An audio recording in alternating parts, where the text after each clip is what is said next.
Hello दोस्तों, मैं नेहा हाजिर हूँ एक नई कहानी के साथ। राजा की 3 सीखें। बहुत समय पहले की बात है। सुदूर दक्षिण में किसी प्रतापी राजा का राज्य था।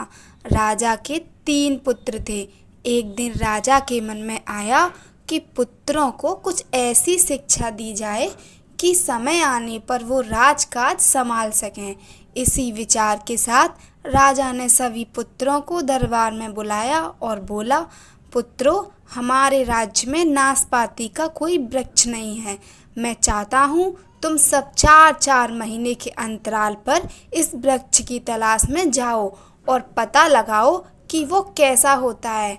राजा की आज्ञा पाकर तीनों पुत्र बारी बारी से गए और वापस लौट आए। सभी पुत्रों के लौट आने पर राजा ने पुनः सभी को दरबार में बुलाया और उस पेड़ के बारे में बताने को कहा।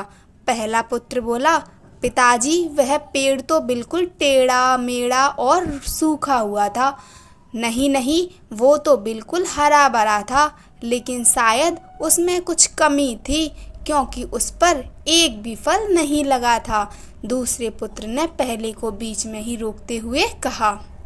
फिर तीसरा पुत्र बोला, भैया, लगता है आप भी कोई गलत पेड़ देख आए, क्योंकि मैंने सचमुच नाशपाती का पेड़ देखा। वो बहुत ही शानदार था और फलों से लदा पड़ा था। और तीनों पुत्र अपनी अपनी बात को लेकर आपस में विवाद करने लगे कि तभी राजा अपने सिंहासन से उठे और बोले, पुत्रों, तुम्हें आपस में बहस करने की कोई आवश्यकता नहीं है। दरअसल तुम तीनों ही वृक्ष का सही वर्णन कर रहे हो। मैंने जानबूझकर तुम्हें अलग अलग मौसम में वृक्ष खोजने भेजा था और तुमने जो देखा वो उस मौसम के अनुसार था। मैं चाहता हूँ कि इस अनुभव के आधार पर तुम 3 बातों को गांठ बांध लो।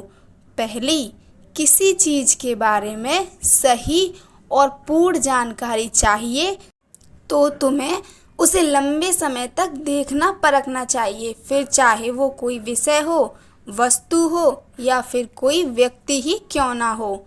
दूसरी, हर मौसम एक सा नहीं होता।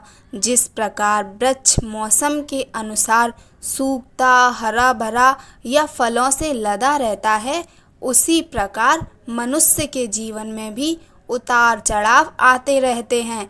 अतः अगर तुम कभी भी बुरे दौर से गुजर रहे हो तो अपनी हिम्मत और धैर्य बनाए रखो। समय अवश्य बदलता है। और तीसरी बात, अपनी बात को ही सही मानकर उस पर अड़े मत रहो। अपना दिमाग खोलो और दूसरों के विचारों को भी जानो। यह संसार ज्ञान से भरा पड़ा है। चाहकर भी तुम अकेले सारा ज्ञान अर्जित नहीं कर सकते। इसलिए भ्रम की स्थिति में किसी ज्ञानी व्यक्ति से सलाह लेने में संकोच मत करो। वीडियो अच्छी लगी हो तो लाइक कीजिए, चैनल को सब्सक्राइब कीजिए। धन्यवाद। जय श्री राम।